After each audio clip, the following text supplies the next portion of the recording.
ഇന്നത്തെ നമ്മുടെ video demon slayer infinity castle എന്ന മാംഗയുടെ പാർട്ട് 2 എക്സ്പ്ലനേഷൻ വീഡിയോ ആണ്. അപ്പോൾ ആദ്യത്തെ പാർട്ട് കാണാത്തവർക്ക് അതിൻ്റെ ലിങ്ക് ഞാൻ കമൻറ്റ് ബോക്സിൽ ഇട്ടേക്കാം. അപ്പോൾ നേരെ വീഡിയോയിലോട്ട്.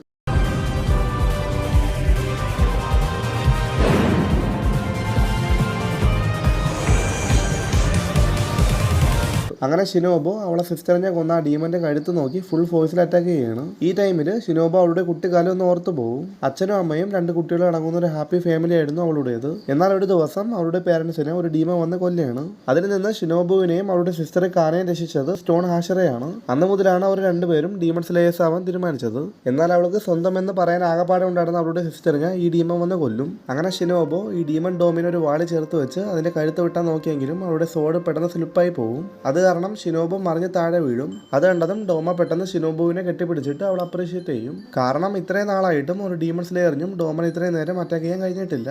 അതിന് മുന്നേ അവരെ എല്ലാം ഇവൻ കൊന്നു തിന്നും. പക്ഷേ ഇവൻ അവളെ അപ്രീഷിയേറ്റ് ചെയ്യുക മാത്രമല്ല, ഷിനോബു വീക്കാണെന്ന് പറഞ്ഞാൽ അവൾ കളിയാക്കുകയും ചെയ്യും.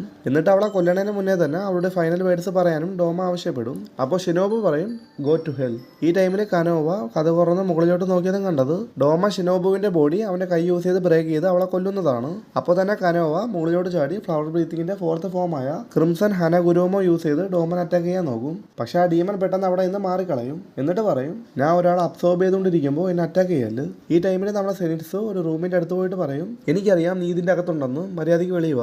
അത് കേട്ടതും കൈകാഗോ എന്ന പേരുള്ള ഒരു ഡീമൻ വെളിയിലോട്ട് വന്നിട്ട് പറയും ഒരു സീനിയർ ഞാൻ നീ ഇങ്ങനെയാടാ വിളിക്കുന്ന, സീനിയർ ഞാൻ ബഹുമാനിക്കാൻ പഠിയടാ. അത് കേട്ടതും സെനിറ്റ്സ് പറയും നീ ഇന്ന് മുതൽ എന്റെ സീനിയർ അല്ല. ഇപ്പോൾ ടാഞ്ചറയും ഗീയും കൂടെ ഓടിക്കൊണ്ടിരിക്കുമ്പോൾ പെട്ടെന്ന് ടാഞ്ചറോ ചവിട്ടിയ ഫ്ലോർ ഓപ്പൺ ആയി അവൻ താഴെ വീഴാൻ പോകും. അപ്പോൾ അവൻ പറയും ഈ ബിൽഡിംഗ് നമ്മളെ തമ്മിൽ സെപ്പറേറ്റ് ചെയ്യാൻ നോക്കിയാണ്. ആ ടൈമിൽ ഒരു കാക്ക അവരുടെ അടുത്ത് വന്നിട്ട് പറയും അപ്പർ 3 ഡീമന്റെ കൂടെ ഫൈറ്റ് ചെയ്ത് ഷിനോബോ മരിച്ചു. അത് കേട്ടതും ടാഞ്ചറ ഷോക്ക് ആവും. അപ്പോൾ നമ്മളെ ഗീയും പെട്ടെന്ന് ആ കാക്കയുടെ ദേഹത്ത് ഒട്ടിച്ചിരിക്കുന്ന ആ സ്റ്റിക്കർ കാണും. സംഭവം ആ കാക്കകളെല്ലാം യൂസ് ചെയ്ത് ഉബയാഷിക്കിയുടെ മൂത്ത മകനും അവന്റെ 2 ഇളയ അനിയത്തിമാരും കൂടെ ചേർന്ന് ആ ഇൻഫിനിറ്റി കാസിലിനെ മൊത്തം മേപ്പോട്ട് ചെയ്യാണ്. അതിനാണ് ആ കാക്കകൾ മൊത്തം ആ ഇൻഫിനിറ്റി കാസിൽ സ്പ്രെഡ് ഔട്ട് ചെയ്ത് പറക്കുന്നത്. അപ്പോൾ ആക്ച്വലി ഉബയാഷിക്ക് 5 മക്കളാണ് ഉള്ളത്. അതിൽ ഏറ്റവും മൂത്ത സിസ്റ്റേഴ്സായ ഹിനാക്കിയും നിച്ചികയും ഒരിക്കൽ പോലും അവരുടെ അച്ഛൻ്റെ അടുത്ത് നിന്ന് മാറിയിട്ടില്ല. അച്ഛൻ്റെയും അമ്മയുടെയും മരണത്തിന് പോലും അവരൊപ്പം ഉണ്ടായിരുന്നു. ഇപ്പോൾ ഉബയാഷിക്കിയുടെ മകനാണ് ഉബയാഷിക്കി ഹൗസിന്റെ ഹെഡ്. അവനെ സഹായിക്കുന്നത് അവന്റെ ഇളയ അനിയത്തിമാരായ കുയിനയും കാന്തയും ആണ്. ഇപ്പോൾ അവർക്ക് മനസ്സിലാവും മൂസാൻ അവൻ നേരത്തെ നിന്ന സ്പോട്ടിൽ നിന്ന് മാറിയിട്ടില്ല.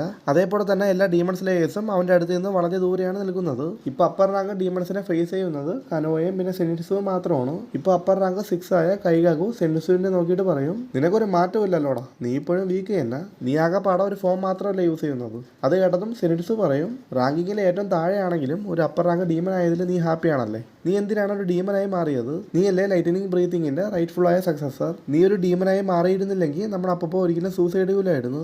ഇപ്പോൾ നിങ്ങൾക്ക് മനസ്സിലായ സെനിറ്റ്സുവിന്റെ ബേഡ് ആ ലെറ്റർ കൊണ്ട് കൊടുത്തതിന് ശേഷം അവന്റെ ആറ്റിറ്റ്യൂഡ് ചേഞ്ച് ആയത് എങ്ങനെയാണെന്ന്. സംഭവം ഈ കൈകാഗു ആയിരുന്നു ലൈറ്റനിങ് ബ്രീത്തിങ്ങിന്റെ നെക്സ്റ്റ് സക്സസർ. പക്ഷേ സെനിറ്റ്സുവിന്റെ അപ്പൂപ്പൻ കൈകാഗുവിന് വേണ്ടത്ര ശ്രദ്ധ കൊടുക്കുന്നില്ല എന്ന് പറഞ്ഞ് അവനൊരു ഡീമനായിട്ട് ചേഞ്ച് ആവും. എന്തിന്? കൂടുതൽ പവർ കിട്ടാൻ വേണ്ടി. അതറിഞ്ഞതും മനംനൊന്ത് സെനിറ്റ്സുവിന്റെ അപ്പൂപ്പൻ സ്വയം വയറ്റിൽ കത്തി കുത്തിക്കൊണ്ട് അല്ലെങ്കിൽ സെപ്പുകു ചെയ്ത് മരിക്കും. അവരുടെ ട്രഡീഷൻ അനുസരിച്ച് ഒരാൾ സെപ്പുകു ചെയ്യുന്ന ടൈമിൽ ആരെങ്കിലും പുറകെ നിന്ന് അവരുടെ തല വെട്ടണം.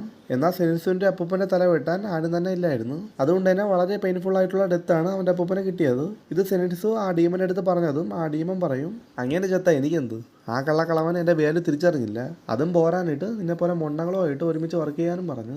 എന്നിട്ട് ആ സക്സസർ ടൈറ്റിൽ എനിക്ക് തന്നതുമില്ല. ഡിസർവ് ചെയ്ത പെയിൻഫുള്ളായ മരണം തന്നെയാണ് അങ്ങനെ കിട്ടിയത്. ഞാനിപ്പോൾ ഉള്ളത് എന്നെ വാല്യൂ ചെയ്യുന്ന എനിക്ക് റെസ്പെക്ട് ചെയ്യുന്ന ആളുകളുടെ ഇടയിലാണ്. ഇത് കേട്ടിട്ട് സെനിറ്റ്സ് പറയും ഞാൻ മൊണ്ണയാണെങ്കിൽ നീ അതിൽ നിന്നും വേസ്റ്റ് ആണ്, എനിക്ക് ഫസ്റ്റ് ബ്രീത്ത് മാത്രമേ യൂസ് ചെയ്യാൻ പറ്റത്തുള്ളൂ, എന്നാൽ നിനക്ക് ഫസ്റ്റ് ബ്രീത്തിങ് ഒഴിച്ച് ബാക്കി എല്ലാ ബ്രീത്തിങ്ങും അറിയാം. അപ്പോൾ ഇങ്ങനെ മിസറബിൾ ആയിട്ട് മരിക്കാൻ കാരണം പുള്ളിക്ക് നല്ല സക്സസർ കിട്ടാത്തത് കൊണ്ടാണ്.